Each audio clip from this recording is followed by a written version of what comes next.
विधि वंदन करो तिहारो ढरदारी त्रिपुरारी। किस विधि वंदन करो तिहारो ढरदारी त्रिपुरारी। बलिहारी बलिहारी जय महेश बलिहारी। बलिहारी बलिहारी जय महेश बलिहारी। किस विधि वंदन करो तिहारो ढरदारी त्रिपुरारी। किस विधि वंदन करो तिहारो ढरदारी त्रिपुरारी। बलिहारी बलिहारी जय। आदरणीय मीनू जी अग्रवाल, आपका परिचय देने का मुझे सौभाग्य मिला है। आप अंतरराष्ट्रीय ख्याति की आहार और डाइटिशियन, पोषण विशेषज्ञ, डाइटिशियन एंड न्यूट्रिशनिस्ट है जो सिंगापुर में रहती है। आहार तथा जीवन शैली में बदलाव से रोगों से कैसे लड़ा जा सकता है तथा संपूर्ण स्वास्थ्य कैसे प्राप्त किया जा सकता है, इस विषय की आप ग्लोबल कंसल्टेंट, वैश्विक सलाहकार है। आपने clinical dietetics and food science में मास्टर्स डिग्री हासिल की है तथा डायबिटीज, एसिडिटी, मोटापा, ब्लड प्रेशर, किडनी की बीमारी, हृदय रोग, पीसीओडी इत्यादि विषयों में महारत आपने रखती हैं और हासिल की है। स्वास्थ्य संबंधी विभिन्न विषयों पर आप नियमित रूप में ऑनलाइन प्रेस, मीडिया तथा जूम वेबिनार्स के माध्यम से प्रबोधन करती हैं। फूड एंड न्यूट्रिशन पर आप www.foodandwellness.com नामक वेब पोर्टल भी चलाती है। सिंगापुर व भारत में आपके ऑफिस है। गवर्नमेंट तथा प्राइवेट अनेक संस्थाओं से आप जुड़ी हुई है और अपने विषय का गहन ज्ञान व पर्याप्त अनुभव रखती है। हमारा सौभाग्य है कि आज वे माहेश्वरी महिला संगठन के मंच से हमसे जुड़ी है और हमें एसिडिटी जैसी घर घर की समस्या पर जानकारी प्रदान करेंगे। एक ज्यादा समय नहीं लेते हुए एक संस्कृत का श्लोक मीनू जी के लिए बोलूंगी मैं कि नृपत्वम च विद्वत्वम च नृपत्वम च नैव तुल्यम कदाचन। विद्वान व्यक्ति और राजा की हम कभी भी कंपेयर नहीं कर सकते। विद्वत्वम च नृपत्वम च नैव तुल्यम कदाचन।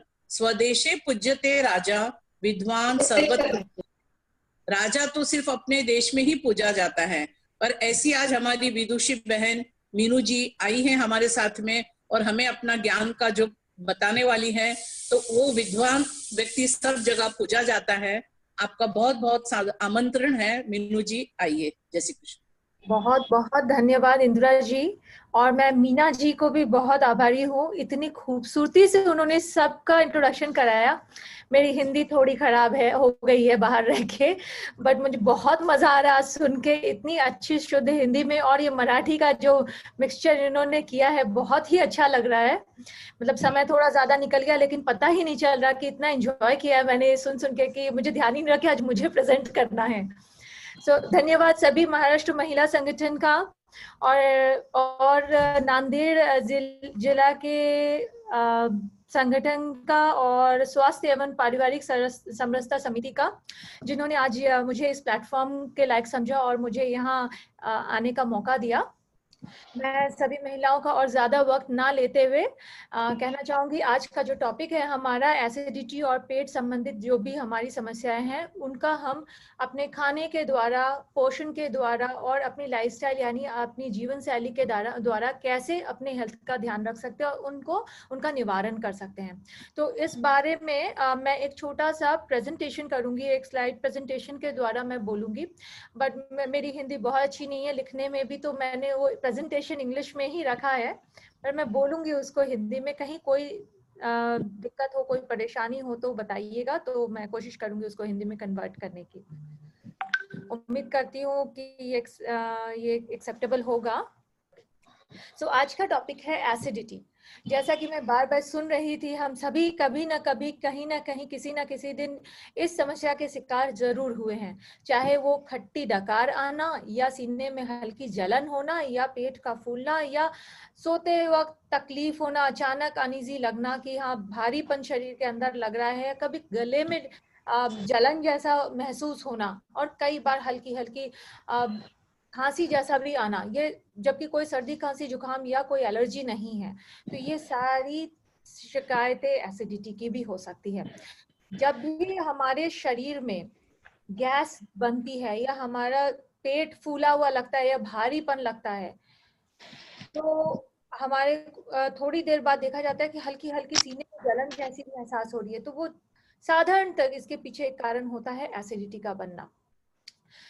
नॉर्मल कंडीशन में, जो कि साधारण अवस्था में मनुष्य के शरीर में एसिड का बनना, या हाइड्रोक्लोरिक एसिड कहते हैं, इसका बनना बहुत ही आम है, क्योंकि ये जरूरी है, ये हमारा नॉर्मल प्रोसीड्यूर है, नॉर्मल शरीर का नियम है ये।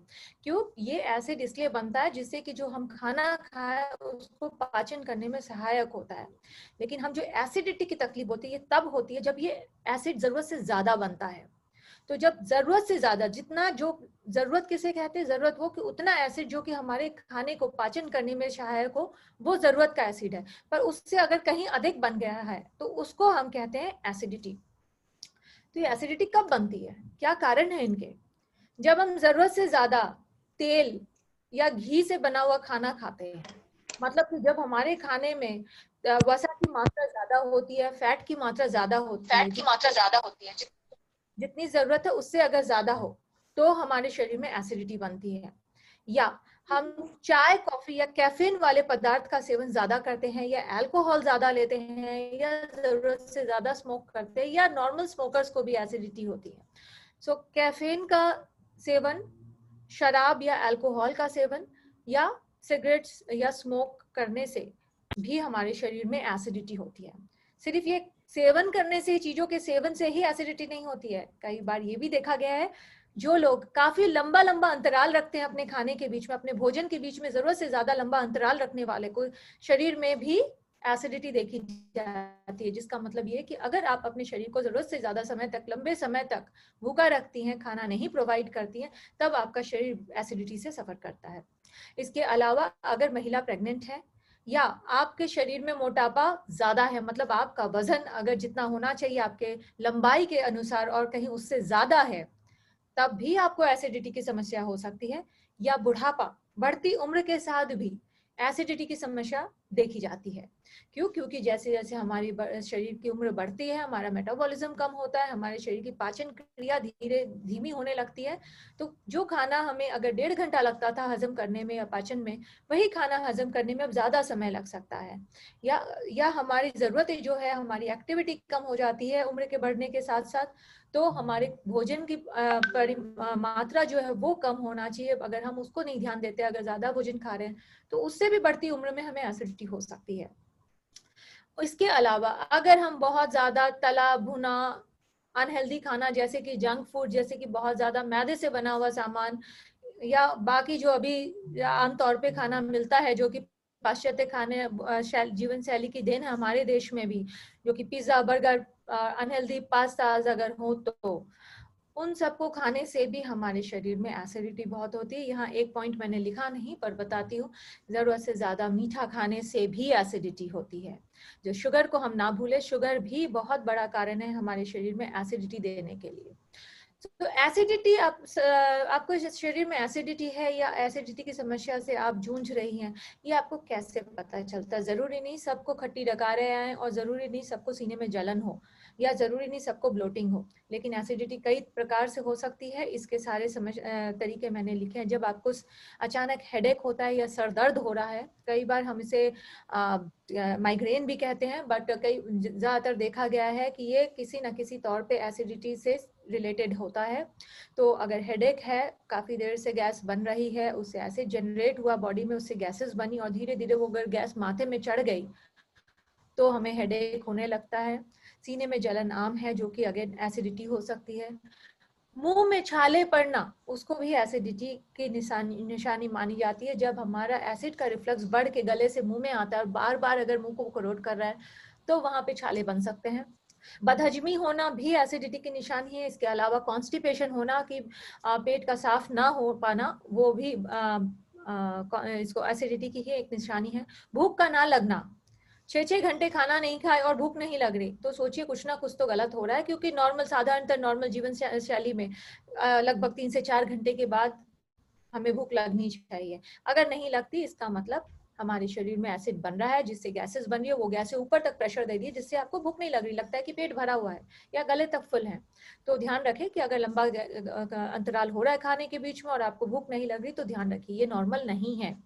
और आप अच्छे भले हैं, अच्छे भले चल फिर रहे हैं और खूब अच्छी तरह खा पी रहे हैं, और उसके बावजूद आपको बहुत ही अनयूजुअल, बहुत ही थकान हो रही है, फटीग हो रहा है, मतलब बहुत थकान हो रही है, जबकि आप खाते पीते हैं, नॉर्मल है, कुछ खास वर्कआउट भी नहीं कर रहे या बहुत ऐसे थकान वाला काम नहीं कर रहे। फिर अगर आपने महसूस किया कि थकान हो रही है, तो वो भी हो सकता है एसिडिटी की ही कारण हो रहा हो। क्यों? क्योंकि अगर शरीर में एसिडिटी ज्यादा बन रही है, तो हम अच्छा भला खाना खाते हैं, बट वो न्यूट्रिएंट्स, जो पौष्टिक तत्व है, वो हमारे अब्सॉर्ब नहीं होते हैं हमारे शरीर में। तो जिसके कारण वो खाना जो अच्छा खाते हैं, आधे से ज्यादा चीजें वो अब्सॉर्ब नहीं होती, वेस्ट हो जाता है, बर्बाद होता है, और हमारा शरीर उसके फायदे नहीं ले पाता। सो उस वजह से भी हमें थकान या कमजोरी का एहसास होता है। इसके अलावा शरीर में या पेट में हमें जलन, या पेट के ऊपरी हिस्से में डायफ्राम के नीचे जस्ट वहां से जलन का एहसास होना भी एसिडिटी की निशानी है। उल्टी जैसा लगना कि उल्टी आने वाली है बट हो नहीं रही, या कई बार हो भी जाती है बाद में। सो उल्टी होने वाली जो फीलिंग है, जिसको नौजिया कहते हैं, वो भी इसके कारण हो सकता है। मुंह में खट्टा पानी आना या कड़वा मुंह रहना, फ्रीक्वेंट एसिडिटी, हमेशा एसिड बनने के आसार हैं। और कई बार ये भी देखा जाता है कि हमारे शरीर के मसल्स में, हाथ में, पैर में कई बार काफी क्रैम्प्स आते हैं, खिंचाव आ रहा है नसों में या मसल्स में। बेसिकली मसल पुल होता है या क्रैम्प होता है, ऐसा लगता है कि खींच आ गई है, बट ऐसा कुछ खींच हमने कुछ किया ही नहीं जिसके लिए खींच आए, बट वो बैठे बैठे भी कई बार वो खींच आती है। ये भी एसिडिटी के लक्षण हो सकते हैं। इसके अलावा एक जो काफी गंभीर समस्या है एसिडिटी की, जिसको हम गैस्ट्रो इसोफेजियल एसिड रिफ्लक्स या GERD कहते हैं, वो भी बहुत दिनों तक या कई सालों तक अगर हम अपनी शरीर के एसिडिक कंडीशन को ध्यान नहीं रखें, तो बढ़ के वो आगे तक बढ़ के GERD बन जाती है, जहाँ की हमारे शरीर में जो खाने की नाली है, जहाँ से खाना नीचे आना चाहिए, उसकी जो झिल्ली होती है, वो एक प्रकार का दरवाजा होता है, जो कि खाने को मुंह से जब हम खाते, गले से नीचे उतारता है, पेट में जाता है। वो दरवाजा सिर्फ एक ही तरफ खुलता है। जब हमें GERD होता है, मतलब वो दरवाजा जो है वो वीक हो गया, वो मसल से बनता है, वहां बोन नहीं होती, कोई हड्डी नहीं होती। अब वो कमजोर हो गया, तब क्या होता है, नीचे से गैस ने उसको धक्का मारा, आपके एसिड से जो गैस बन रही है वो बार बार उसको पुश कर रही है, और वो जो हमारे खट्टा पानी, एसिड वाला पानी, वो दरवाजा ऊपर की तरफ खुल गया, और वो पानी हमारे गले से होते हुए मुंह में आता है। इसको हम GERD कहते हैं, जहाँ की मुंह में हमेशा खट्टा पानी आता है, खट्टी डकारें आती है। और यही नहीं, अगर GERD लगातार रहा, तो आपके दांतों का हेल्थ भी खराब हो सकता है।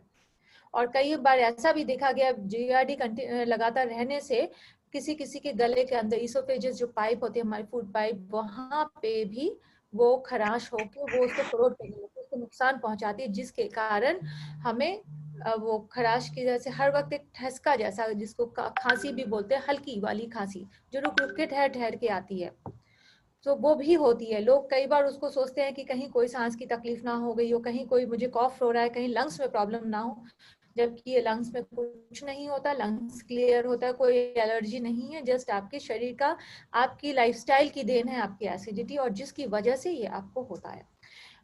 इसके अलावा एक टॉपिक ये भी होता है जो कि पेप्टिक अल्सर कहते हैं, जो कि अगर आपके शरीर में एसिडिटी की तकलीफ है और सालों साल हमने ध्यान नहीं दिया, हम फिर भी लंबा अंतराल रखते, अपने खाने का पीने का ध्यान नहीं रखते, अपने फॉलो नहीं करते, तो वो अल्सर भी, ये हमारा हेल्दी पेट है, जो हमारा स्टमक है, यहाँ अगर रेगुलर एसिड बनेगा तो क्या होगा, ये एसिड बार बार इस समतल जगह को, ये जो लेयर है, म्यूकोजल लेयर कहते हैं, इसको बार बार कोरोड कर रहा है। धीरे धीरे वो कोरोशन, अगर खाना हमें टाइमली खाना चाहिए, सपोज आज लंच किसी को 12 बजे करने की आदत है, एक नियम, हमेशा खाने की एक निर्धारित समय बना के रखिए कि हमें अपना भोजन उस निर्धारित समय पे करना है। क्यों? क्योंकि इससे हमारा शरीर हमारे शरीर को आदत हो जाती है कि भाई आज मैं 2 बजे रोज खाना खाती हूँ, अपना दोपहर का भोजन 2 बजे करती हूँ, तो मेरे शरीर उस चीज का आदी हो जाता है और मेरे जो डाइजेस्टिव जूसेस हैं, जो पाचन में सहायक करते जो एंजाइम्स एंड जूसेस, वो उस वक्त रिलीज होते हैं, वो शरीर में उस वक्त बनते हैं। तो वो एसिड उस वक्त जनरेट होगा क्योंकि उसको पता है कि इस वक्त मैं खाना खाऊंगी।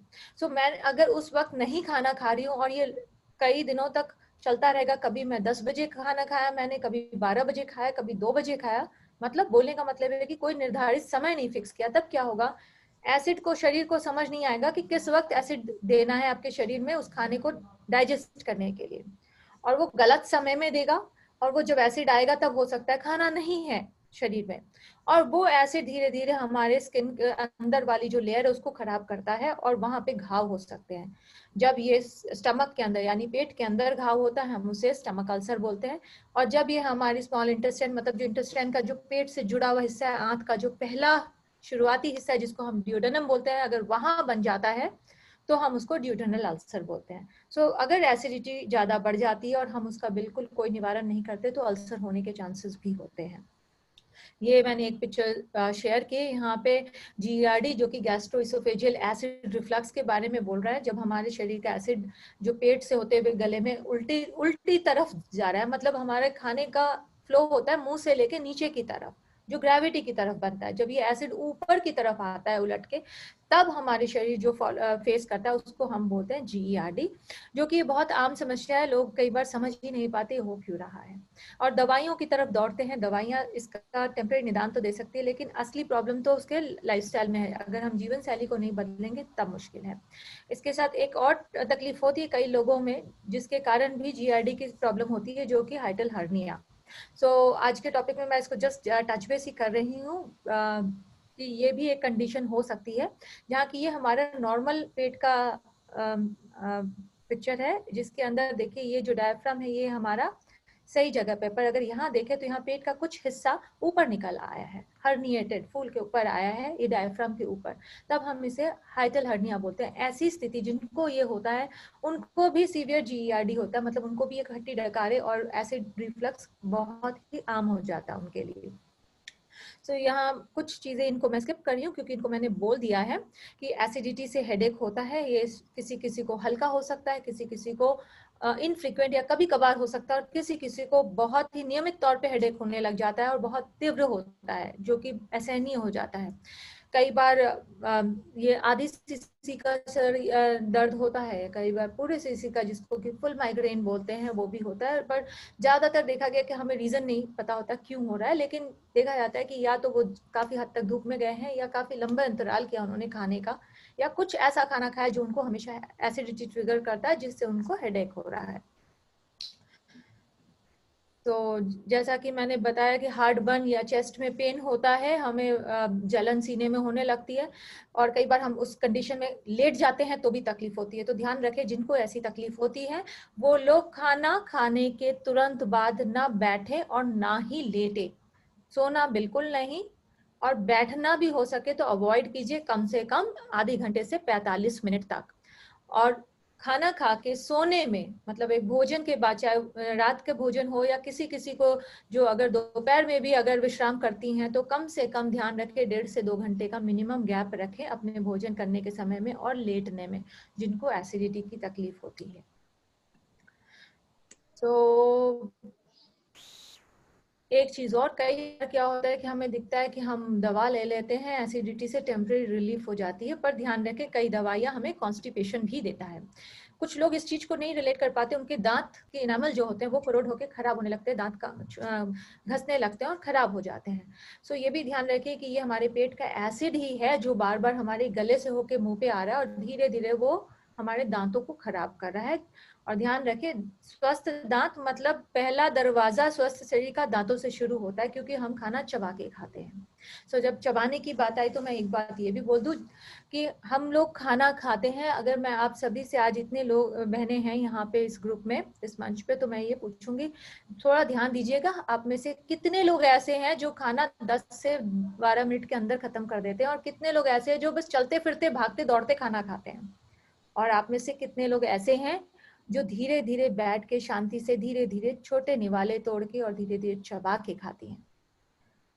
मुझे लगता है कुछ ना कुछ कोई ना कोई महिलाएं तीनों कैटेगरी में जरूर होंगी, पर मैं बताना चाहूंगी कि खाना जब भी खाएं, भोजन जब भी करें, कम से कम 15 से 20 मिनट समय दें और हड़बड़ी में ना खाएं, थोड़ा समय दीजिए, क्योंकि स्ट्रेस, एंजाइटी ये हमारे शरीर के लिए अच्छा नहीं है। खाना जो भोजन है सिर्फ हम पेट में ही नहीं डालते, दिमाग से भी जाता है, इसके कई हार्मोनल ट्रिगर होते हैं, कई तरह से खाना हमारे शरीर में एसिमिलेट करता है। इसलिए खाने को कम से कम 15 से 20 मिनट टाइम दे, और ये समय कोई टीवी, मोबाइल या लैपटॉप में ना दे।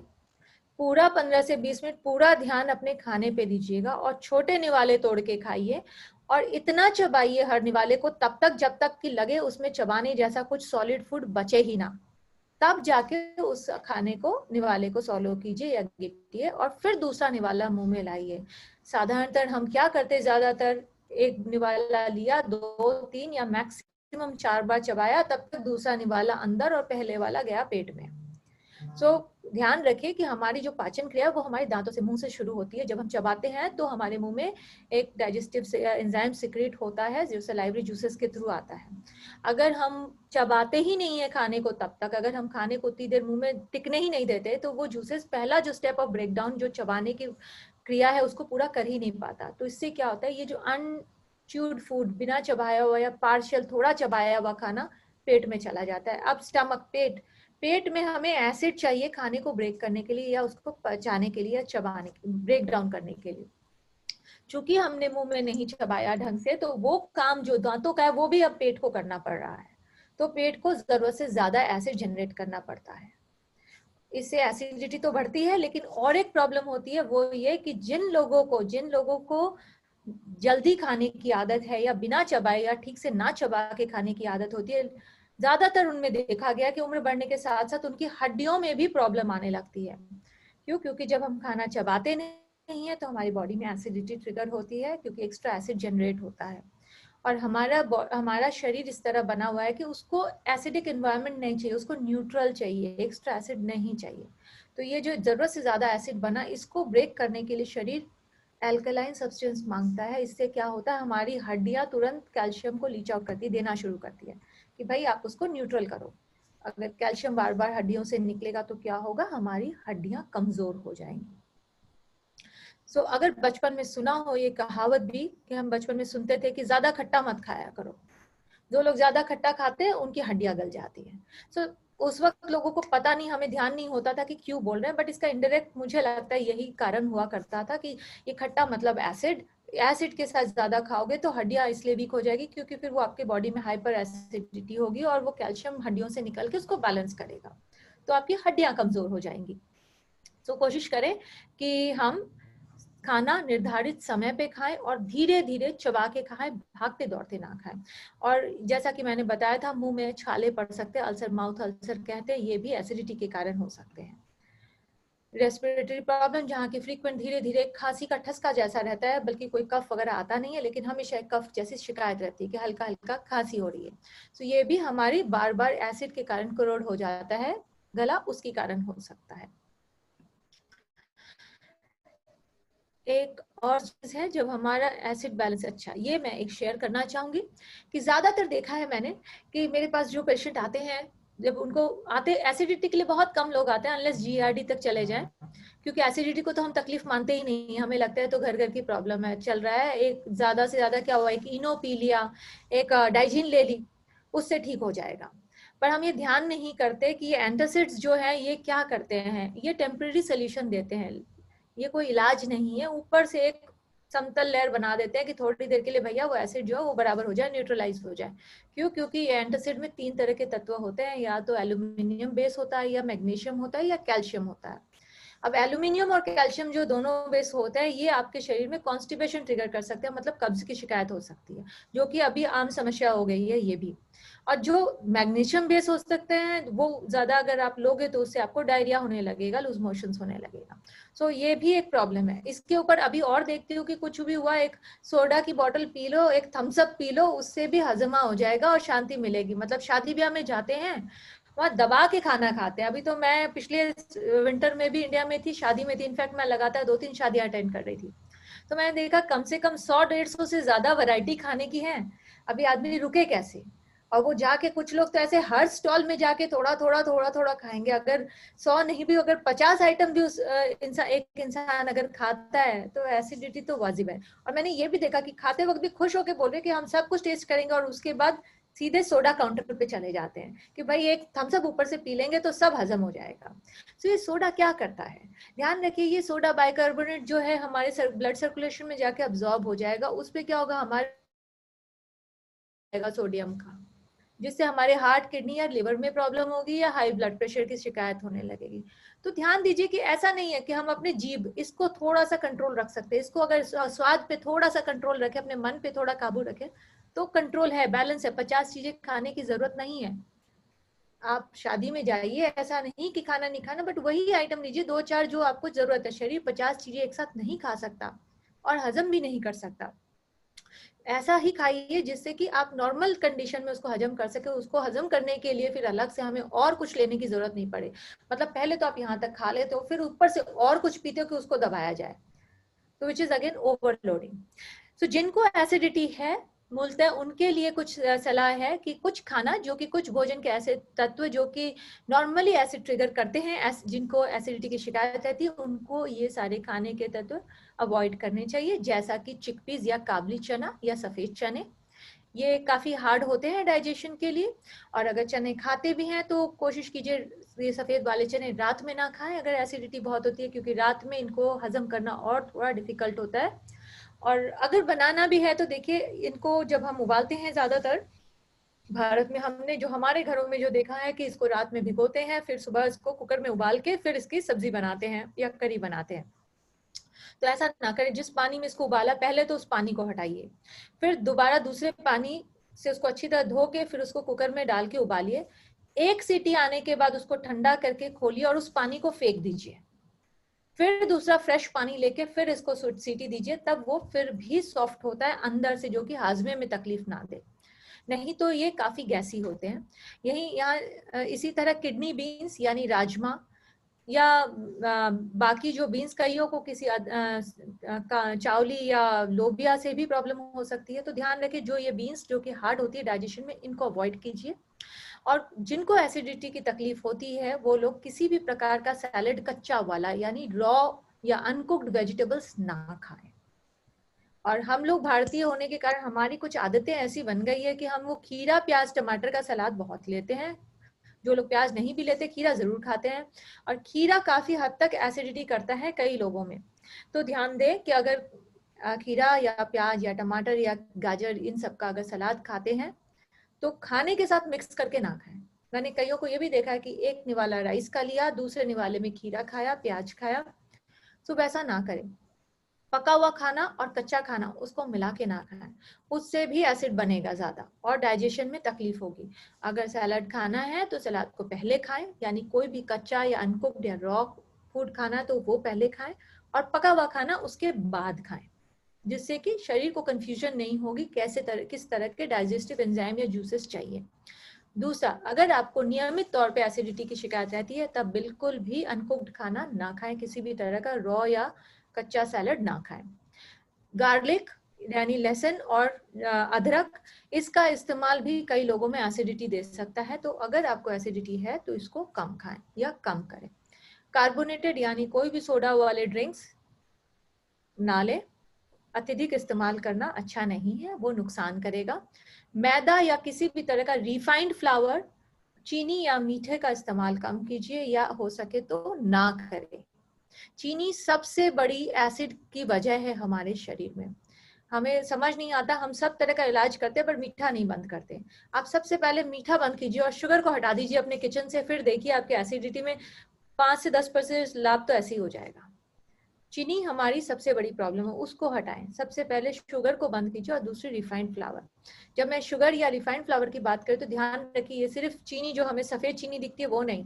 कई लोग बोलते हैं मैम मैं तो व्हाइट शुगर नहीं खाती, मैं ब्राउन शुगर खाती हूँ, पाम शुगर खाती हूँ। मैं व्हाइट, रेड, येलो, ब्लैक जो भी शुगर है, ध्यान रखिए शुगर है, मतलब वो चीनी, शक्कर ही है, उसको बंद कीजिए, नहीं खानी। आप ऑलरेडी तकलीफ भुगत रही हैं। और जो भी हमारे डब्बा पैक या प्रोसेस्ड खाने, जो बाहर से हम जो पैक्ड फूड लाते हैं, वो भी काफी हद तक अनहेल्दी होते। ध्यान रखिएगा रिफाइंड फ्लावर और शुगर का इंटेक कितना है उसमें, कितना डाला हुआ, उसको पढ़ के फिर यूज कीजिएगा। और साथ ही साथ ये भी देखा जाता है कि हम लोगों को, भारतीय मूल के हम लोगों को चाय और कॉफी का काफी नशा होता है। कई बार मैंने देखा है कि घरों में दिन में 5 से 6 बार भी चाय बनती रहती है, हर आधी घंटे में थोड़ी थोड़ी चाय लेते रहते हैं। तो ध्यान रखिए, चाय और कॉफी भी एक बहुत बड़ी जड़ है एसिडिटी की। इसको ये भी वो चाय बहुत एसिड क्रिएट करती है, ब्लैक टी नहीं करती। और दूध की चाय भी अगर लें तो खाली पेट ना लें, अगर ले रही है तो उसके साथ जरूर कोई सॉलिड खाना लीजिए, कुछ भी खाइए जो सॉलिड फूड हो, जिससे कि एसिड ना बने आपके शरीर में। सो एसिडिटी से कैसे बचाव किया जा सकता है, जिनको है उनको भी और जिनको नहीं है उनको भी। ध्यान रखें, खाना जितना हो सके फ्रेश और हेल्दी हो। जितना बासी खाना खाएंगे उससे तकलीफ ज्यादा बढ़ेगी। खाने के तरीके को बदलिए, खाना खाते वक्त कोई टीवी, मोबाइल, कोई किताब, कोई कंप्यूटर, कोई भागदौड़ नहीं। आजकल तो लोग इतनी व्यस्त हो गए हैं कि बस खाना हाथ में लिया और चलते फिरते जा रहे, गाड़ी ड्राइव कर रहे हैं, सिर्फ लेते जा रहे, टुकड़ा तोड़ते जा रहे, खाते जा रहे। ना करें। आई नो हर कोई बिजी है, लेकिन ध्यान रखें अपनी डायरी में, जब हम अपने अपॉइंटमेंट स्लॉट बिजी करते हैं, पहले लंच, डिनर एंड ब्रेकफास्ट की टाइम फिक्स कर दीजिए, उसके बाद उसके आसपास अपने टाइमिंग सेट कीजिए, जिससे कि आप हर चीज को ध्यान से कर सकोगे। थोड़ी सी तकलीफ होती है कई बार, बट एक बार नियम बन जाएगा अगर हमारी अपॉइंटमेंट डायरी को सेट करने का, तो वो काम देगा। अपने खाने के लिए जरूर वक्त निकालिए। सो धीरे धीरे चबा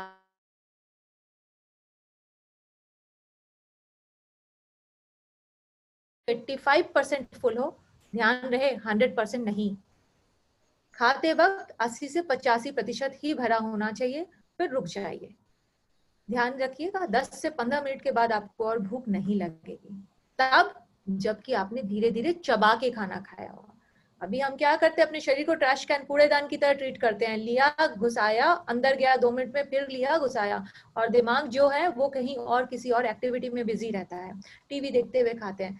तो हमारे जो हार्मोन्स जो हमें सिग्नल देते हैं हमारे ब्रेन को, वो हमारा ब्रेन ढंग से कैच ही नहीं कर पाता ऑन टाइम पे, क्योंकि वो जो छोटा सा ब्रेन है वो अगर किसी और एक्टिविटी में पहले से प्री ऑक्यूपाइड है, तो कैसे इन सिग्नल्स को लेगा।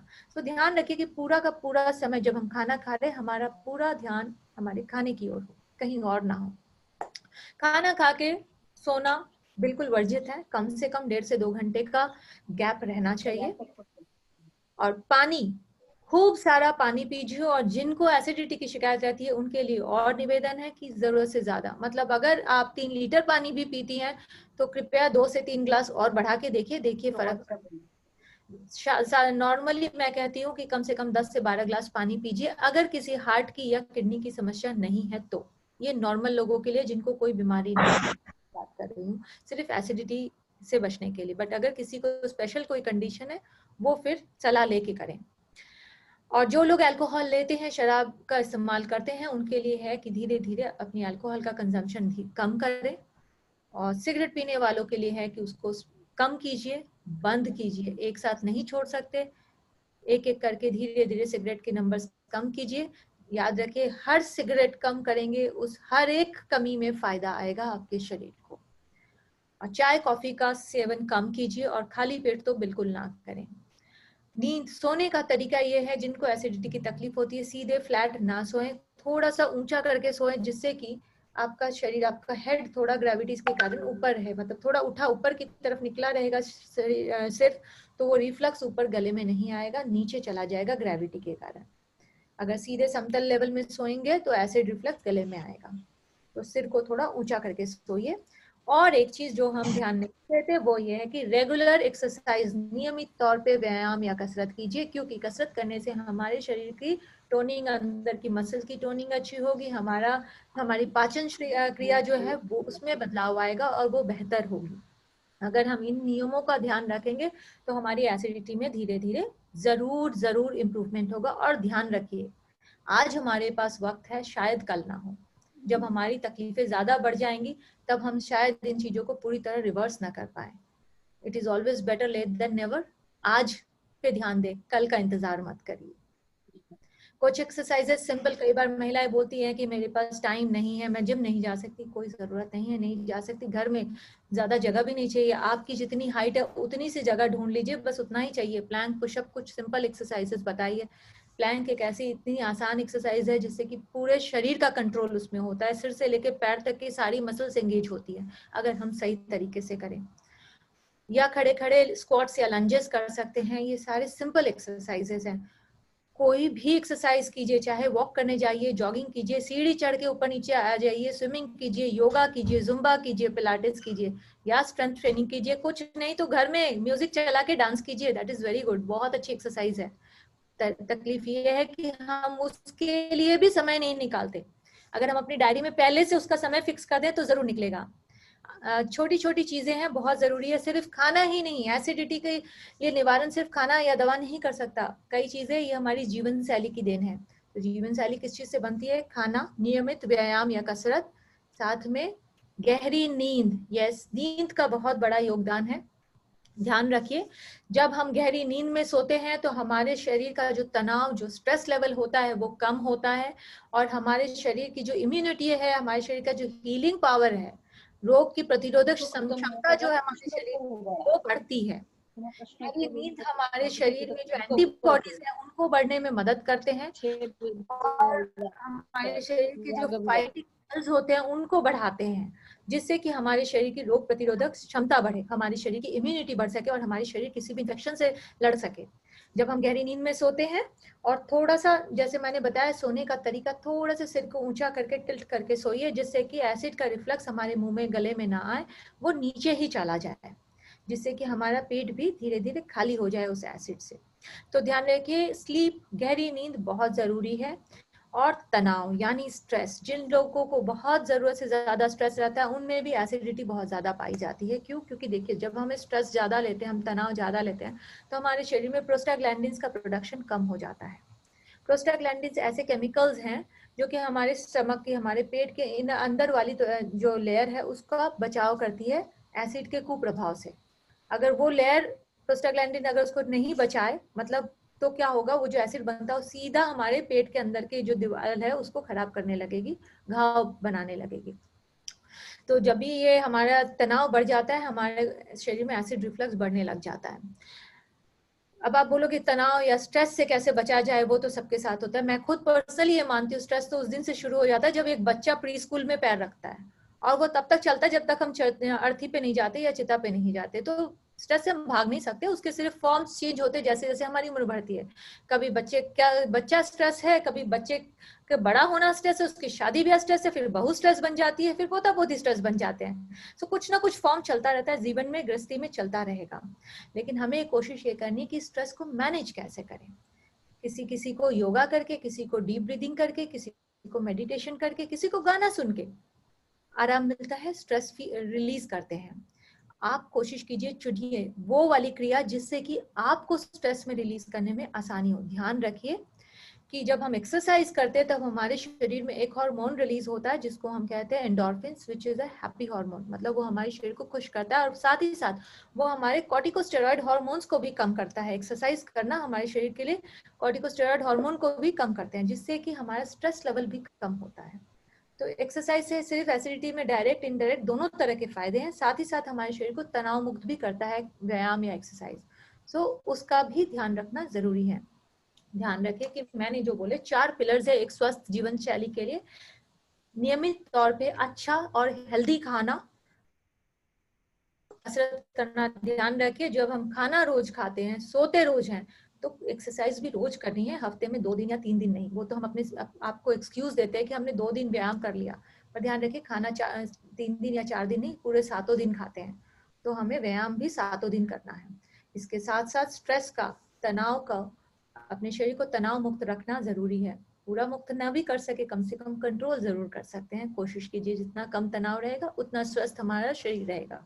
साथ ही साथ अपने शरीर को आदत बनाइए नियमित तौर पे एक फिक्स्ड निर्धारित समय पे खाना खाने की, निर्धारित समय पे सोने की, जिससे कि हमारे शरीर की जो सर्कैडियन रिदम है वो प्रॉपरली मेंटेन हो, हमारे जो बायोलॉजिकल क्लॉक है जो उसको हम मेंटेन कर सके, जिससे हमारे शरीर को पूरे बेनिफिट मिल सके अच्छे जीवन शैली का।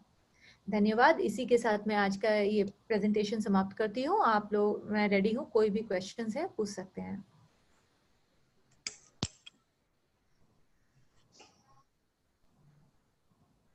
बहुत बहुत धन्यवाद मीनू जी। साफ शब्दों में, सुंदर भाषा में आपने अपना वक्तव्य दिया है और छोटी छोटी बातें जो हमें कभी पता ही नहीं होती है उनको बहुत अच्छे तरीके से आपने समझाया है। आशा है सभी अपनी जीवन शैली को आप कहे अनुरूप ढालने की कोशिश करेंगे ताकि हमेशा स्वस्थ रहे और मस्त रहे। तो अब पेट दर्द और एसिडिटी तो हर एक इंसान का कॉमन प्रॉब्लम है। अब है हमारे प्रश्नोत्तरी का समय। तो हमारी स्वास्थ्य समिति सह संयोजिका डॉक्टर जयश्री जी कालानी प्रश्नोत्तरी का पहले संभालेंगी।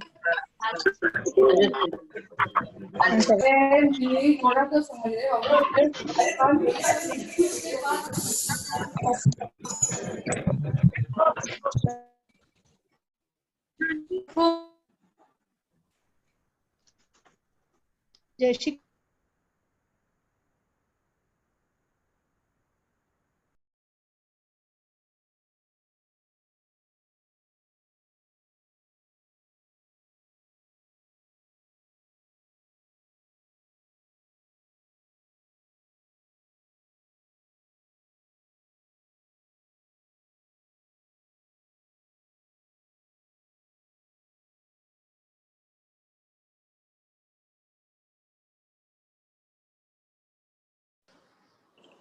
स्वयं के जीवन को निरोगी और परिपूर्ण बनाने हेतु आज के इस वेबिनार का आयोजन किया था और डॉक्टर मीनू जी ने जीभ पर कंट्रोल रखकर क्या खाए, कैसे खाए, जीवन शैली में बदलाव लाकर स्ट्रेस फ्री रहकर हम एसिडिटी से कैसे बच सकते हैं, इस सब का बहुत ही सुंदर तरीके से वर्णन हमें बताया है।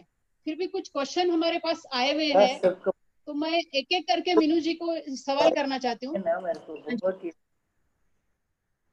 मेरे पास पहला क्वेश्चन है, मुझे एसिडिटी का बहुत बड़ा प्रॉब्लम है। जब भी हो मुझे एसिडिटी जब होती है तो सांस की तकलीफ होती है, मतलब अस्थमा की तकलीफ ज्यादा बढ़ जाती है। तो इसमें क्या करना चाहिए या इसकी क्या वजह है?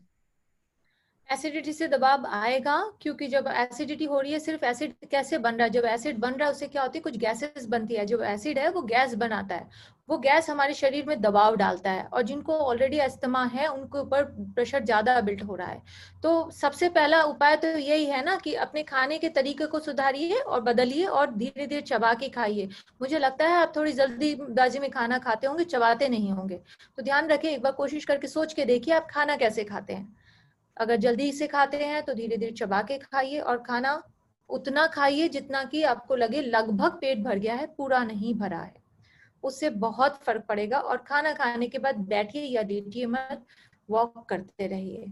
और फिलहाल के लिए तुरंत उपाय ये है कि खाना हर बार जब भी आप खाना खाते हैं उसके बाद थोड़ी सी अजवाइन और सौंफ को हल्का सा भून ले और उसका मिक्सचर 1 चम्मच मुंह में लेके चबाइए, तो आपको इमीडिएट रिलीफ मिलेगी, भारीपन नहीं लगेगा, एस्मा ट्रिगर भी कम होगा उससे। धन्यवाद मीनू जी। दूसरा सवाल है, मेरा बेटा 16 वर्ष का है, उसको डकार आने लगी है, एसिडिटी होकर सिर दर्द होता है, क्या करना चाहिए 16 साल के बच्चे को? हाँ, सबसे पहले तो देखिए आपका बच्चा पानी कितना पीता है। आजकल देखा गया है कि बच्चे पानी नहीं पीते, कम से कम 10 से 12 ग्लास पानी जरूर पिए। ये बच्चे जंक फूड बहुत खाते हैं, जैसा कि मैंने बोला, देखिए मैदा, मीठा, पिज्जा, बर्गर, इसकी क्वांटिटी कम कीजिए। ये सब चीट मील हो सकते हैं, हफ्ते में एक बार 1 मील, उससे ज्यादा नहीं। अगर रोजाना बच्चा ये खाएगा और हरी सब्जियां या होल ग्रेन्स नहीं खाएगा तो एसिडिटी बहुत ही नॉर्मल सी बात है। और साथ ही साथ देखिए बच्चा फिजिकली एक्टिव है ना, मतलब वो नियमित तौर पे कोई स्पोर्ट्स एक्टिविटी या एक्सरसाइज करता हो, क्योंकि अगर वो बच्चा सारे दिन बैठ के सिर्फ गेम्स या सिर्फ पढ़ाई करेगा तो भी एसिडिटी बढ़ेगी, क्योंकि मूवमेंट बहुत जरूरी है जिससे कि हमारी पाचन क्रिया ठीक हो। तो मैंने जो ये पॉइंटर्स बोले इनका ध्यान रखिए, ये बहुत अच्छी तरह से अगर वो फॉलो करे उसका तुरंत आराम मिलेगा। धन्यवाद। गॉल ब्लैडर में स्टोन होने की वजह से 2 साल पहले ऑपरेशन हुआ था। कुछ दिन सब कुछ ठीक ठाक चल रहा था, धीरे धीरे एसिडिटी प्रॉब्लम होने लगा और फिर माउथ अल्सर, अभी थ्रोट अल्सर बार बार होने लगा है। बहुत पेनफुल होता है, बहुत बार ट्रीटमेंट भी करके देखा है, थोड़ा सा प्रॉब्लम सॉल्व हो जाता है पर फिर से वही प्रॉब्लम शुरू हो जाती है। तो इसके लिए क्या किया जाए? जब गॉल ब्लैडर का ऑपरेशन हुआ था तो आपको डर लगा होगा कि अभी ऑपरेशन हुआ है, तब खाने पीने में हम ध्यान लेने लगते हैं, परहेज करने लगते हैं, पर धीरे धीरे जैसे ऑपरेशन पुराना होता है हम परहेज भूल जाते हैं, फिर वही तला भुना और अनहेल्दी खाना खाने लगते हैं। सो अगर ये एक वजह है तो थोड़ा ध्यान दीजिएगा कि खाने से एक्स्ट्रा कोई भी डीप फ्राइड फूड मत खाइए। गॉल ब्लैडर का फंक्शन क्या होता है, वो हमारे शरीर का एक्स्ट्रा बाइल जो बनता है लिवर में उसको स्टोर करता है। गॉल ब्लैडर के नॉर्मल लाइफ जी जा सकती है, बिना गॉल ब्लैडर के सिर्फ यही होगा कि थोड़ा बहुत जब हमारे फैट मेटाबॉलिज्म होता है, जब हम तली हुई चीजें या फैटी फूड खाते हैं तो हमारे तकलीफ होती है थोड़ी सी। तो कोशिश कीजिए कि हम वो थिक ग्रेवी, गाढ़ी वाली जो रिच ग्रेवी बनाते हैं उनको कम करें, कोई फ्राइड फूड ना खाएं। जिस जहाँ भी हमारे फैटी एसिड, जो भी हमारे एक्स्ट्रा फैटी फूड है, उनका सेवन कम करेंगे तो आपको गॉल ब्लैडर से रिलेटेड ये जो एसिडिटी रिलेटेड प्रॉब्लम हो रही है वो नहीं होगी। और चूंकि ये हाइपर एसिडिटी बन रही है रेगुलरली, इसीलिए आपको जीआरडी की तकलीफ हो गई है, वो मुंह में बार बार खट्टा पानी आ रहा है जिसके कारण ये अल्सर वगैरह बन रहे हैं। तो जैसा कि मैंने पूरे प्रेजेंटेशन के दौरान भी कहा और अभी भी कह रही हूँ हर एक बार कि पानी का सेवन ज्यादा करें, पानी ज्यादा से ज्यादा पीजिए, खाना धीरे धीरे चबा के खाइए और ध्यान रखें कि आपके खाने में प्रोसेस्ड फूड कम हो और होल ग्रेन फूड का इस्तेमाल करें और खूब सारी हरी का सेवन करें, जो सीजन में सब्जियां हैं और फ्रूट्स हैं उनका सेवन कीजिए, पर धीरे धीरे चबा के खाइए जिससे कि वो हाजमा में तकलीफ ना पहुंचाए। धन्यवाद मीनू जी। एसिडिटी में चक्कर क्यों आते हैं?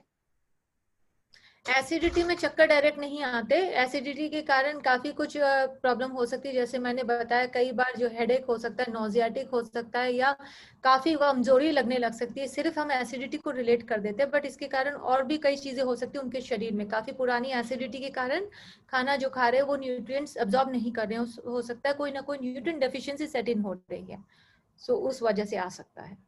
डायरेक्ट एक दिन एसिडिटी हुई और चक्कर आया, ऐसा नहीं होता। Thank you. एसिडिटी जब होती है तो रेड पैचेस आते हैं और खुजली होती है, ऐसा होता है? रेड पैचेस और खुजली होना आम नहीं है, कोई ना कोई चीज से ट्रिगर हो रही है, साथ में एलर्जिक जिसका रिएक्शन आपको एसिडिक रिफ्लक्स हो रहा है, बट ये नॉर्मल नहीं है, ये नॉर्मल लक्षण नहीं है। एसिडिटी जब होती है तो पेट साफ नहीं होता है? हाँ, कॉन्स्टिपेशन भी एक निशानी है एसिडिटी होने की ही। सो इसीलिए कहा ना कि खाना हमारा होल ग्रेन्स होना चाहिए, जिससे कि ज्यादा से ज्यादा फाइबर हमें मिले। खूब सारी सब्जी भाजी दालों का सेवन कीजिए, जिससे कि खाना होलसम होगा तो कॉन्स्टिपेशन नहीं होगा। और खूब सारा पानी पीजिए और साथ साथ मूवमेंट जरूरी है। हम लोग ज्यादातर देखा जाता है एक्सरसाइज भी करते तो दिन में हो सकता है आधी घंटा 1 घंटा वॉक करके आ गए या एक्सरसाइज कर लिए और उसके बाद लगातार 8 से 10 घंटे बैठे हैं, या जो लोग काम भी कर रहे हैं आजकल तो वर्क फ्रॉम होम है, तो एक लगातार 6 घंटा 8 घंटा बैठे रहते हैं, डेस्क पे बैठ के काम कर रहे हैं, सोफे पे बैठ के काम कर रहे हैं, तो वो भी नुकसानदायक है। ध्यान रखिए अगर काम भी कर रहे हैं तो हर 1 घंटे के बाद अलार्म लगाइए, रिमाइंडर सेट कीजिए कि उठ के 200-250 स्टेप्स मूव करना है। कॉल्स लेना है तो चलते फिरते लीजिए, बैठे बैठे मत लीजिए, वो बहुत जरूरी है जिससे कि शरीर में मूवमेंट बना रहे। अगर ध्यान देंगे तो हम में से बहुत लोगों के फोन में अगर पूरे दिन का अगर स्टेप काउंट देखोगे तो मुश्किल से 2000 से 3000 स्टेप काउंट होते हैं। हम सारे दिन बैठे बैठे बिताते हैं तो एसिडिटी होना तो नॉर्मल है। आपने अभी कहा है कि सलाद और खाने में अंतर होना चाहिए, तो सलाद और खाने में कितना अंतर होना चाहिए? समय का अंतर नहीं चाहिए, अंतराल मतलब कि पके हुए खाने के साथ मिला के नहीं खाएं कि अभी राइस दाल खा रहे उसी में मिक्स कर लिया या खा रहे एक निवाला इसका लिया एक उसका लिया, ऐसा नहीं करें। पहले सलाद चबा के खा लीजिए, वो खत्म हो जाए उसके बाद पका हुआ खाना खाइए।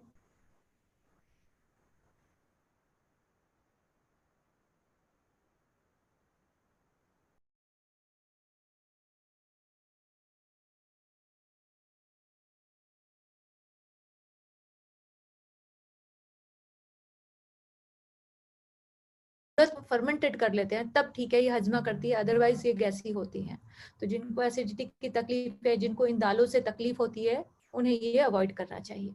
और रात में जनरली दालें ज्यादा ऐसे करती है क्योंकि देखिए हमारे शरीर का मेटाबॉलिज्म रात में कम होता है, हमारा मूवमेंट भी कम होता है, तो दिन में पाचन क्रिया बेटर होती है। तो अगर खानी भी है तो दिन में लंच में लीजिए, डिनर में थोड़ा अवॉइड कीजिए। टैबलेट लेकर एसिडिटी टेम्पररी कम होती है, तो परमानेंट एसिडिटी जाने के लिए हम क्या करें? वैसे अभी आपने सब बताया है लाइफस्टाइल, यही तो बताया है कि परमानेंट सोल्यूशन वही बताया, है। पर क्वेश्चन रिपीट हुआ है इसके हाँ, लिए। इसीलिए हंस रही हूँ मैं कि लोग अपना क्वेश्चन डाल देते हैं पर फॉलो नहीं करते कि कारण क्या, क्योंकि हाँ, सबको अभी जल्दी पड़ी है, तुरंत क्विक फिक्स सोल्यूशन चाहिए, सबको चाहिए कि भैया चुटकी बजाओ और आसानी से सोल्यूशन ले लो, पर मेहनत कोई नहीं करना चाहता, क्योंकि गोली मेहनत होना बहुत चाहिए। आसान है ना, एक गोली डाली और आसानी से निवारण हो गया, बट ये नहीं सोच रहे कि ये जड़ क्या है इसकी, ये दवा इसको जड़ से ठीक नहीं कर रही है, हर दूसरे दिन होगी और धीरे धीरे बढ़ेगी ये तकलीफ अगर हमने इसका सोल्यूशन नहीं किया। इसकी जड़ है आपकी लाइफस्टाइल, आपके खान पान का और आपकी जीवन शैली को, उसको बदलिए, उसमें बदलाव के 4 तरीके हैं, चारों मैंने आज आप लोगों से शेयर की हैं। सही ढंग से खाना खाना, मतलब धीरे धीरे चबा के खाना, और खाना तब तक खाएं जब तक कि लगभग पेट भरा है, पूरा नहीं भरा। खूब अच्छी तरह से पानी पीजिए, कम से कम 10 से 12 ग्लास पानी पीजिए, यानी 2.5 से 3 लीटर पानी पीजिए, और रोजाना नियमित तौर पे कम से कम 45 मिनट से 1 घंटा एक्सरसाइज कीजिए, और लगातार खींच के 1 घंटे से ज्यादा कोशिश कीजिए कि बैठे ना रहें एक जगह पर।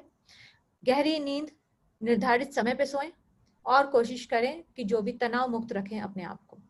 इससे एक्चुअली यही एक सबसे बड़ा और आसान तरीका है एसिडिटी से निवारण पाने का। इडली डोसा जैसे फर्मेंटेड फूड खाने से एसिडिटी होती है?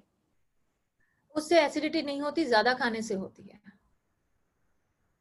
पानी नहीं पीते हैं हम, सांभर साथ में लेंगे और उसको इतना ज्यादा स्पाइसी बनाएंगे, उससे एसिडिटी होती है। क्या ये हेरिडिटरी है? हेरिडिटी हो सकती है किसी किसी को, लेकिन हेरिडिटी देखिए, हेरिडिटी तो अभी डायबिटीज वालों की भी होती है, जेनेटिक प्रॉब्लम है, माँ बाप को, दादा दादी नाना नानी किसी को डायबिटीज है तो मुझे होगी, गारंटीड होगी, लेकिन ये 80 साल की उम्र में होगी या 40 में होगी, ये मेरी लाइफस्टाइल डिसाइड करेगी।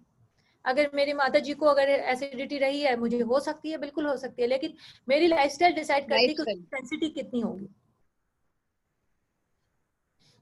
क्या ये मनोकायिक साइकोसोमेटिक डिसीज है? साइकोसोमेटिक डिजीज नहीं है, बट साइकोलॉजी का इम्पैक्ट जरूर है। हमारा दिमाग हमारे से कहीं ज्यादा पावरफुल है, जिसके इम्पैक्ट हम समझते नहीं उसको। तो अगर हम कई बार सोच लेते हैं ना कि इससे मुझे एसिडिटी होगी, तो होगी, चाहे वो एसिडिटी नहीं क्रिएट करता, पर हमारा दिमाग एक्चुअली ट्रिगर करता है। सो इसीलिए पॉजिटिव थॉट प्रोसेसेस बहुत जरूरी हैं, और स्ट्रेस जब हम रहते हैं किसी चीज के लिए, नेगेटिव थॉट रख लेते हैं, तो वो चीज फिर हजम होती नहीं, वो बदहजमी बनती है। मैं अजयश्री जी इसके लिए एक छोटा सा एग्जाम्पल देना चाहूंगी। एक वेजिटेरियन इंसान को, जो कि बचपन से वेजिटेरियन रहा है और उस बिल्कुल कट्टर वेजिटेरियन है, अगर उसको एक चिकन खिला दो, बिना जाने वो खा ले और स्वाद भी आ जाए, फिर जैसे ही उसको पता चलता है तो क्या होता है, वाकई आके उल्टी हो जाती है। क्या उस चिकन ने बदहजमी की? नहीं की, ये आपके दिमाग ने किया। जब तक पता नहीं था, अपने टेस्ट भी आया और हजम भी हो जा रहा था, लेकिन जैसे ही पता चला सब कुछ निकल गया। सो ये हमारा दिमाग है।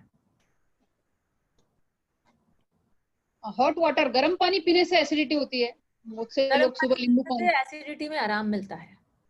गर्म पानी हमारी पाचन क्रिया को सहायता देता, उससे एसिडिटी नहीं होती। जिनकी बॉडी में ऑलरेडी, अगर आपने बहुत लंबा गैप किया होगा, 8-10 घंटे तो नॉर्मल हो जाते हैं, अगर उससे ज्यादा गैप हो गया होगा, एसिड आपको ऑलरेडी बिल्डअप है पहली रात से, हो सकता है फिर ऊपर से आप और भूखे हो सुबह से और फिर पानी पी लिया, उस वक्त चाहे आप ठंडा पानी पियो चाहे गर्म पानी, हो सकता है वो फ्लेयर अप निकल जाएगा, बना हुआ एसिड निकल गया, वो हो सकता है। पर ऐसा नहीं कि गर्म पानी से एसिडिटी होती है। गर्म पानी एक्चुअली हेल्प करता है एसिड रिफ्लक्स को हटाने में। इनो गैसो फास्ट ये कारगर उपाय है क्या एसिडिटी के लिए? तो मैंने क्लियरली इनो वगैरह का डिटेल में इसीलिए बताया क्योंकि रोजाना की प्रॉब्लम है, हर कोई यही पूछता है। इनो टेम्परेरी सोल्यूशन है, इनो या इस तरह के एंटासिड्स टेम्परेरी सोल्यूशन, इनको रोजाना लेने से आपके शरीर में बाकी तकलीफें और बढ़ेंगी, या वो हड्डियों की हेल्थ के लिए बढ़ सकती है, वो कॉन्स्टिपेशन हो सकता है, या अगर डायरेक्ट सोडा बाइकार्बोनेट जो कि इनो वगैरह ले रहे हैं तो आपको ब्लड प्रेशर, किडनी इश्यूज कुछ भी हो सकता है in future. So don't do this, उसको अवॉइड कीजिए। अल्सरेटिव कोलाइटिस के लिए कुछ ऐसे ट्रीटमेंट है क्या? ऐसा क्वेश्चन है। अल्सरेटिव कोलाइटिस का 100% कोई ट्रीटमेंट नहीं है मेडिसिन में तो, बट हाँ अगेन कुछ चीजें जिनसे तकलीफ होती है उनको अवॉइड करना होता है, लाइफस्टाइल के ऊपर हमें चेक रखना होता है, तब काफी हद तक निजात मिलती है। बट ये नहीं बोलूंगी कि 100% क्योर, 100% क्योर नहीं है।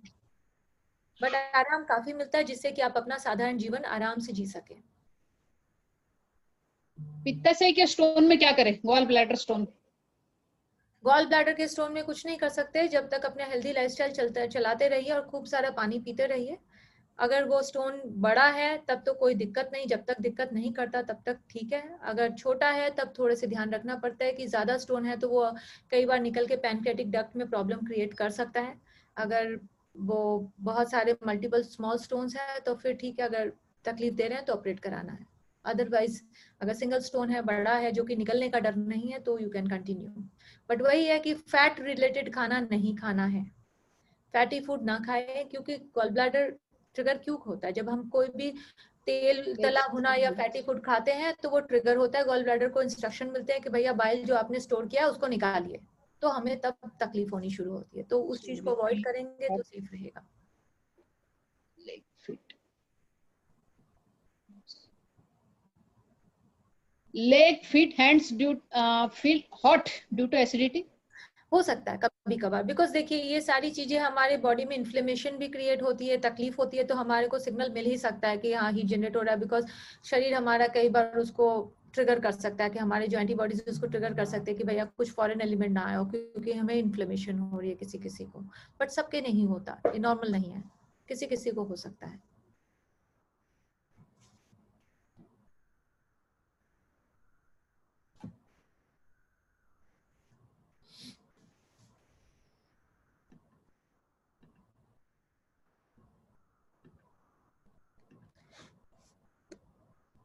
हेलो।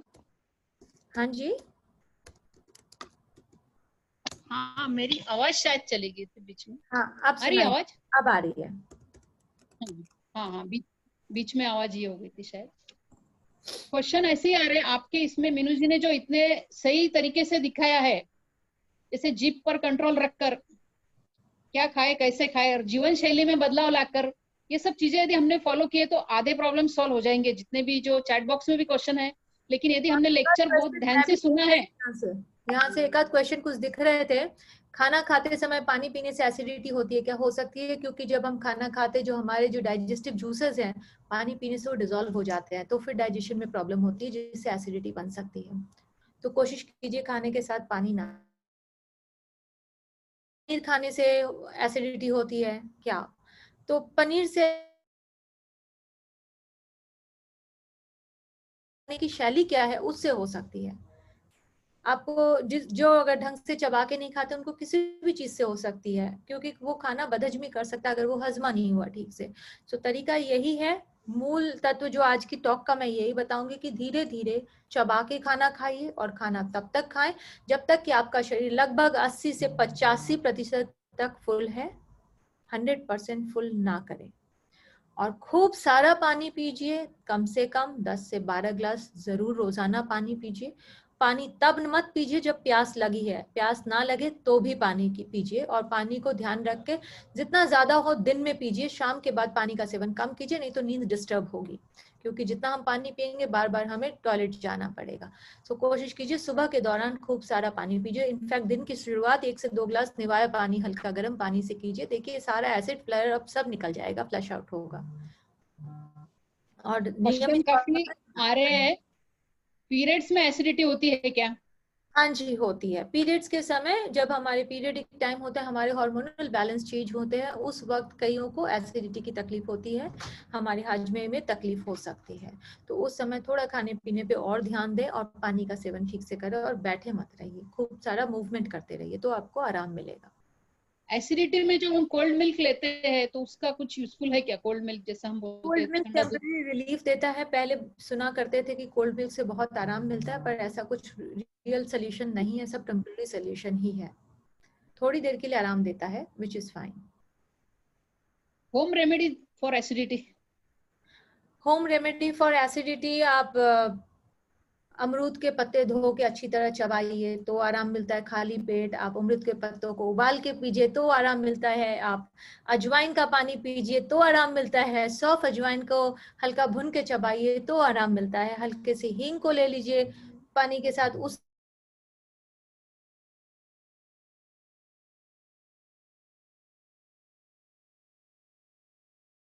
रेमेडी चाहिए, उसके क्योर नहीं चाहिए। लोग कभी भी फोकस नहीं करना मैंने चाहते कि उसको जड़ से कैसे ठीक करें। अगर एसिडिटी हो गई तो उससे आराम कैसे मिले, लेकिन वो क्यों हो रही है उसको खत्म क्यों ना करें। वो हो रही है। मैंने एक भी क्वेश्चन ये नहीं देखा कि क्यों हो रही है उसको ठीक कैसे करें। शायद उनको समझ आ गया होगा कि क्यों हो रही है, उसको कैसे ठीक करें। हम आशा करते हैं आज के लेक्चर के बाद में बहुत अच्छे से सबको समझ में आया है। आपने बहुत सुंदर तरीके से, बहुत ही अच्छे से मैं सबको एक क्वेश्चन का मतलब आंसर जरूर देना चाहूंगी। यहाँ पे ज्योति जी ने पूछा है, रात को कच्चा सलाद खाना चाहिए या नहीं। बिल्कुल नहीं। कोशिश कीजिए रात के समय जितना भी हो कच्चा खाना या अनकुक्ड या रॉ खाना बिल्कुल ना खाएं। रात के समय का खाना बिल्कुल हल्का होना चाहिए और आसानी से हाजमा हो जाए वैसा होना चाहिए, जो कि पका हुआ यानी कुक किया हुआ खाना ही खाना चाहिए। रात का खाना कई बार देखा जाता है लोग दिन भर की भागदौड़ में थोड़ा बहुत खा लेते हैं कुछ भी, और रात में अच्छी तरह दबा के भर पेट थाली पूरा फुल प्लेटर खाना खाते हैं। कोशिश कीजिए रात का खाना ही सबसे हल्का भोजन हो आपका, क्योंकि रात में हाजमा शक्ति हमारी कम होती है। स्टीरॉइड टैबलेट से एसिडिटी होती है क्या? हो सकती है। स्टीरॉइड्स डिपेंड करता है किस चीज की स्टेरॉइड्स है। कई तरह के साइड इफेक्ट हो सकते हैं, एसिडिटी भी हो सकती है, बिल्कुल हो सकती है।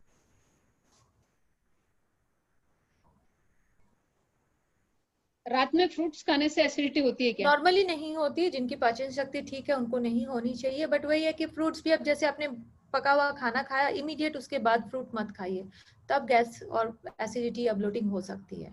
क्योंकि पके हुए खाने को हजम करने के लिए जो एंजाइम चाहिए और कच्चे खाने के लिए जो चाहिए उनमें फर्क होता है।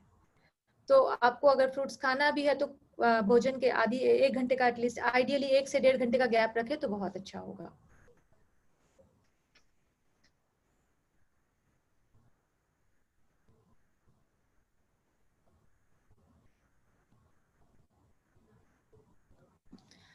somebody has asked, किसी ने पूछा है मैम डिनर में क्या खाएं, प्लीज गाइड कर so that we can avoid stomach problem.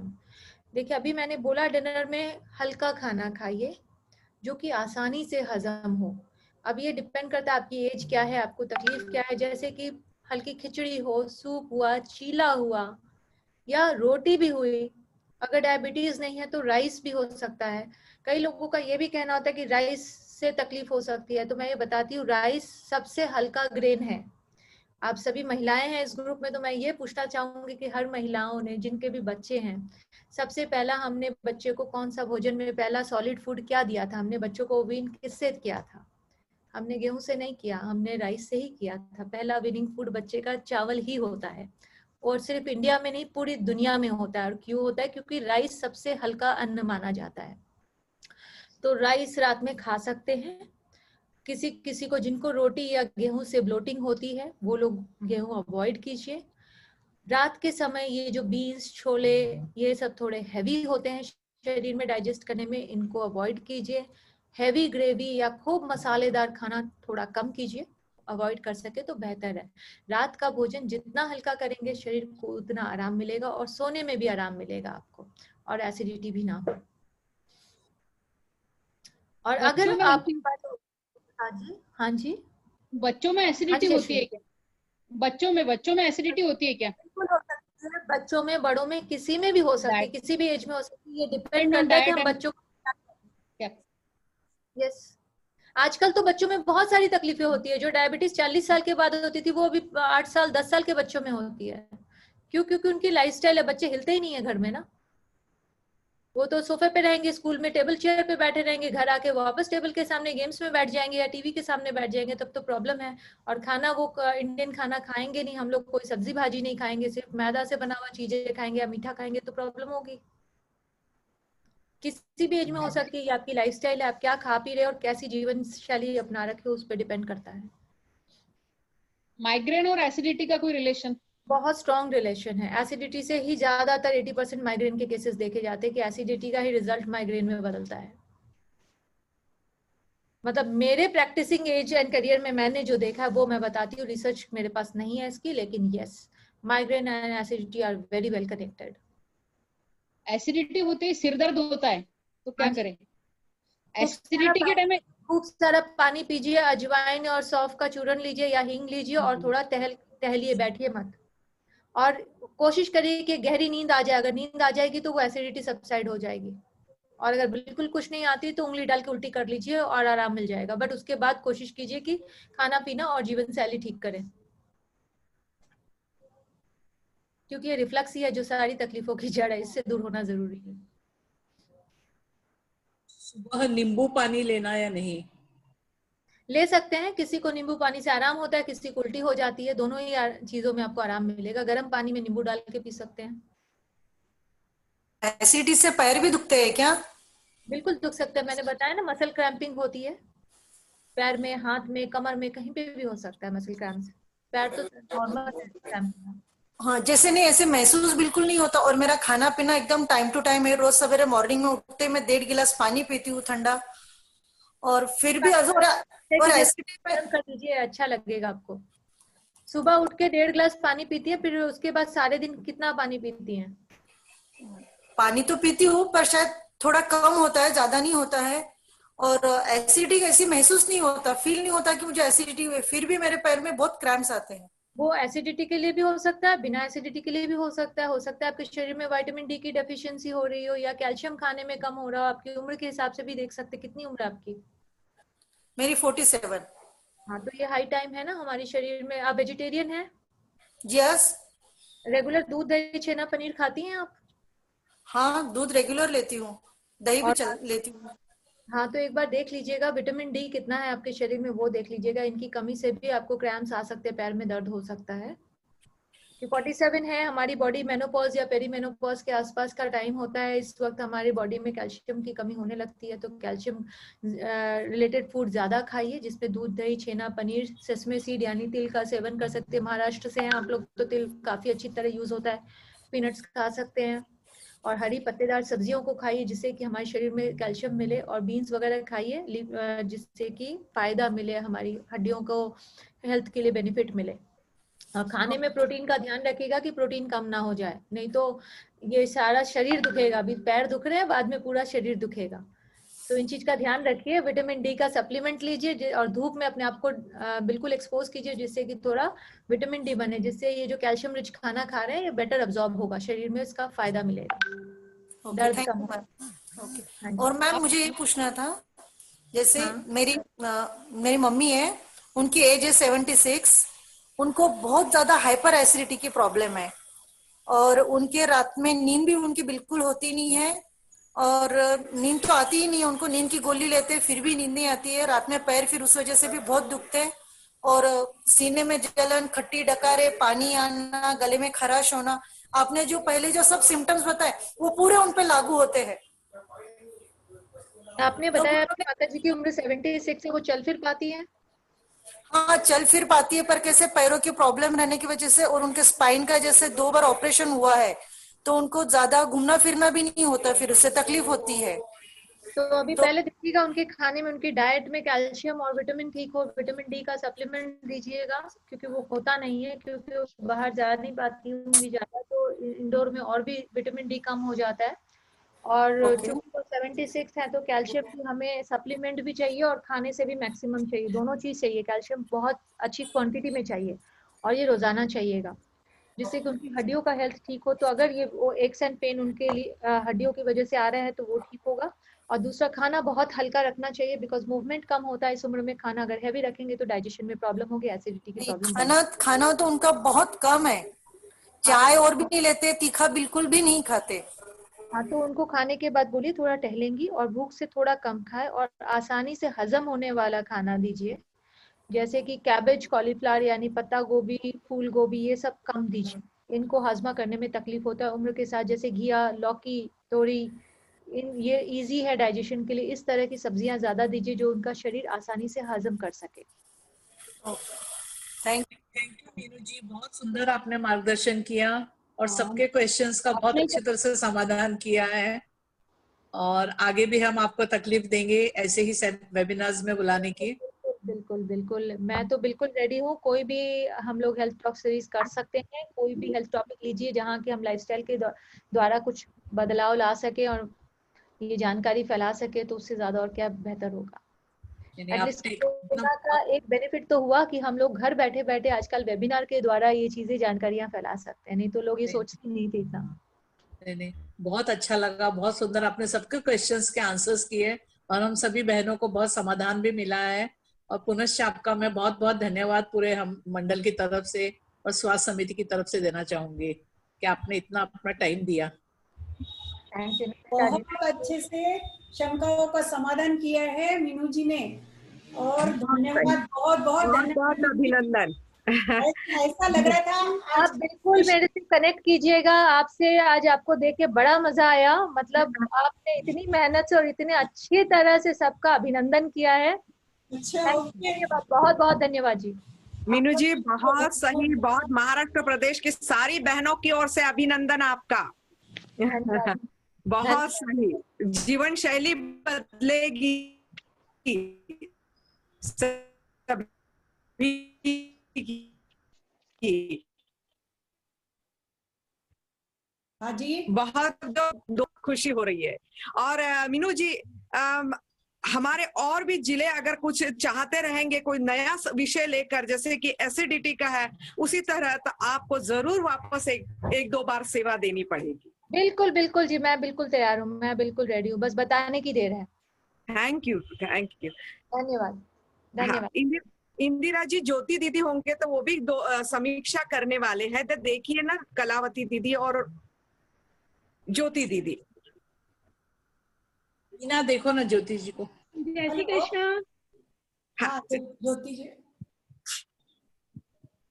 मैंने पहले ही कहा था कि आज का वेबिनार बहुत अच्छा है, बहुत सही जानकारियां हमें मिलने वाली है, और इतनी अच्छी जानकारी मीनू जी आपने दी, और सबसे बड़ी बात आपने जो सबके क्वेश्चन के आंसर दिए, बहुत पोलाइटली, बहुत आराम से, बार बार पूछे गए क्वेश्चन का आंसर भी आपने बहुत अच्छे से दिया। बस जरूरत है अब हम सब बहनों को एटलीस्ट, अगर आपने जो बातें बोली उसमें 50% भी हम लोग बहुत अच्छे से पालन करेंगे तो निश्चित रूप से हमें बहुत फायदा मिलेगा। तो मैंने अपने स्पीच में भी कहा था कि जब जागे तब सवेरा। अब अगर अभी भी समय है, हमें जागना होगा। सबको कुछ ना कुछ प्रॉब्लम तो है, किंतु वही है कि बस उतने समय पूरता हम लोग कर लेते हैं, पर उसके मेन जड़ तक हम कभी जाते नहीं है। आज आपकी बात सुन के बहुत अच्छा लगा कि हमें जड़ से कोई रोग को मिटाने का सोचना चाहिए। बहुत सुंदर सेशन, आयोजक संस्था नांदेड़ जिला, आपने जो काम किया वो बहुत अच्छा किया। मैं इस बात की चर्चा आगे करूंगी कि इस तरीके के आयोजन हमें रखना चाहिए। बहुत बहुत बहुत धन्यवाद ज्योति जी। और कलावती जी जाजू है, तो चलिए, जैसे मैं हूँ। हाँ हाँ जी, हाँ दीदी, हाँ दीदी, आज की जो जानकारी मिली है हमें, जैसे ज्योति जी ने कहा कि बहुत ही अच्छी जानकारी है। ये एसिडिटी देखने में, सुनने में बहुत छोटी सी बीमारी है, लेकिन आज घर घर में एक जने को या दो जने को तो जरूर रहती है। तो इतनी अच्छी जानकारी मिली है खाने पीने के लिए। मीनू जी, आपको एक बात मैं और बताती हूँ कि मेरी खुद की एज 72 है, लेकिन मैं बहुत जल्दी खाना खाती हूँ। 2 मिनट या 3 मिनट लगते हैं मेरे को खाने में। लेकिन आज आपकी बात सुनकर मेरे भी दिमाग में ये आ रहा है कि अब मुझे अपने खाने का बदलाव लाना पड़ेगा और चबा चबा के कोशिश करती हूँ। बताइए, बहुत अच्छी सी छोटी छोटी बातें बताइए। बहुत छोटी छोटी बातें हैं और फॉलो करना, और सब अगर ये आज की बातें सभी को ध्यान में रह जाए और सब फॉलो करने लग जाए, तो मैं समझती हूँ कि आज जितने भी लोग सुने और दूसरों को भी बताइए, ताकि एसिडिटी से कम हम लोग दूर रह सके। मीनू जी, आपको बहुत बहुत धन्यवाद, बहुत बहुत धन्यवाद कि आपने आज बहुत ही अच्छी तरह से जानकारी दी है, एकदम सरल और अपने सही सटीक शब्दों में, ताकि सबको बहुत अच्छा लगे। और मैं भी आपकी पूरी बातें सुनी हूँ, और मुझे भी अब अपने थोड़े से जीवन में जीवन शैली बदलनी पड़ेगी। इस उम्र में बदलना तो बहुत मुश्किल है, लेकिन मैं आपकी बात सुनकर मेरे को भी इच्छा हो रही है कि नहीं, मेरी जीवन शैली में बदलाव लाना चाहिए। मुझे एसिडिटी तो नहीं है, लेकिन आगे हो सकती है, इसलिए बदलाव आज से ही शुरू करूंगी मैं। और मैं सभी से, जितनी भी यहाँ पे अपनी महिलाएं जुड़ी है, उनसे निवेदन करूंगी कि वे इस बात का ध्यान रखें और आगे भी दूसरों को भी ये बताए कि आज इन्होंने ये बातें बताई है, ताकि इसका सबको फायदा मिले। और मैं आज आयोजक संस्था को बहुत बहुत धन्यवाद देती हूँ कि बीमारी छोटी है लेकिन इलाज बहुत ही गहरा है और बहुत अच्छी तरह से जानकारी दी। धन्यवाद। थैंक यू कलावती जी। दीदी एक क्वेश्चन है चैट बॉक्स में। देखिए, मुझे ऐसा लग रहा है, मीनू जी आपका क्या कहना है? ये सेशन खत्म करें?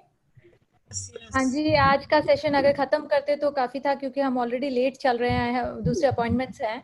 राइट। अगर और कोई क्वेश्चन बचते हैं, आप लोग मुझे मैसेज कर दीजिए या ईमेल कर दीजिए, मैं उनका आंसर बिल्कुल भेज दूंगी। बिल्कुल, हमको तो ऐसा लग रहा था कि आप बताती जाए और हम सुनते जाए, लेकिन समय का ध्यान रखना पड़ता है। आपको पुनश्च कभी ना कभी हम लोग इनवाइट जरूर करेंगे, आइएगा। बहुत बहुत धन्यवाद। और किसी महिला को अगर ज्यादा तकलीफ है, किसी को पर्सनल कंसल्टेशन चाहिएगा तो बेझिझक मुझे व्हाट्सएप पे कनेक्ट कर सकती हैं। मैंने कांटेक्ट नंबर दिया, आप लोगों से भी उनको मेरा कांटेक्ट नंबर मिल जाएगा। वो मुझे मैं सिर्फ एक व्हाट्सएप मैसेज की दूरी पे हूँ, या फिर मुझे ईमेल कर सकती हैं। और मेरी वेबसाइट का डिटेल भी दिया हुआ है, so just reach out any time. और कभी भी कोई भी हमारे टॉक शो के लिए आपको कभी भी कोई जरूरत हो बता दीजिएगा, मैं बिल्कुल हाजिर हूँ। धन्यवाद जी हाँ, बहुत बहुत बहुत आपका धन्यवाद। तो चलिए जयश्री जी, आपका और मीनू जी का सेशन बहुत अच्छा रहा। प्रश्नोत्तरी का बहुत लोगों को फायदा मिला होगा, हम ऐसा सोच रहे हैं। और अब अतिथियों का धन्यवाद करेंगे हमारी नांदेड़ की स्वास्थ्य समिति प्रमुख डॉक्टर ममता करवा। ममता के लिए, ममता में बहुत सारी प्रतिभाएं है। ममता है प्रतिभावान। कोई कार्यकर्ता अगर काम नहीं करे तो बराबर पकड़ती है कान। आइए Mamta ji. Thank you so much Meena ji. जय श्री कृष्ण, जय महेश। हमारे श्रोतागण हुए खुश, हमारे श्रोतागण हुए खुश, प्रोग्राम में आई बहार, इसलिए मैं डॉक्टर ममता करवा व्यक्त कर रही हूँ सभी के आभार, सभी के आभार। हमारे प्रवक्ता, आज के हमारे प्रवक्ता डॉक्टर मीनू जी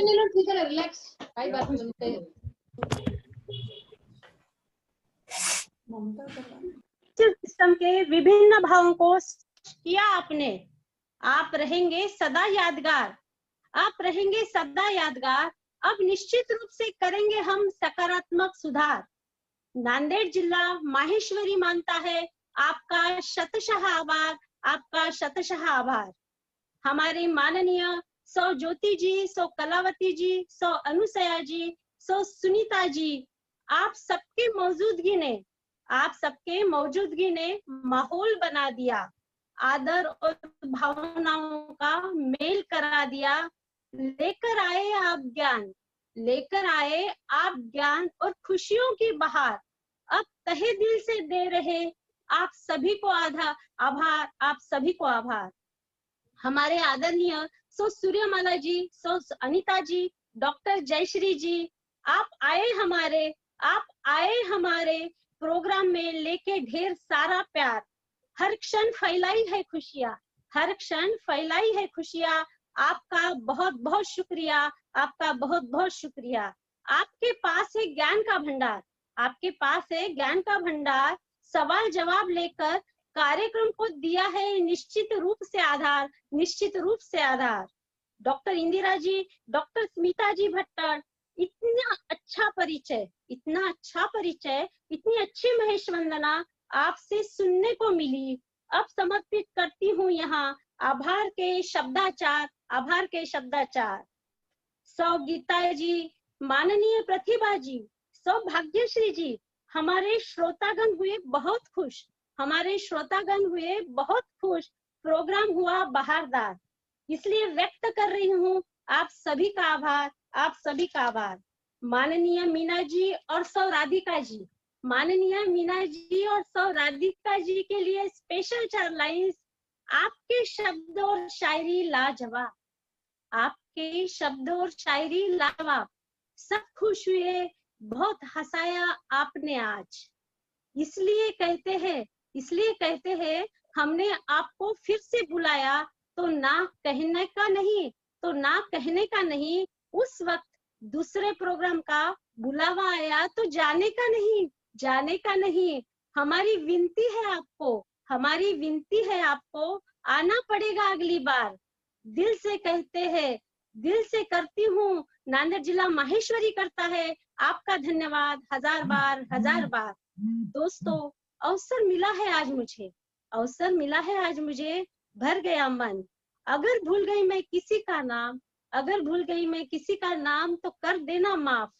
सभी के जीवन में हर पल खिलती रहे स्वस्थ की खुशियाँ। दोस्तों, आप सभी का बहुत बहुत शुक्रिया।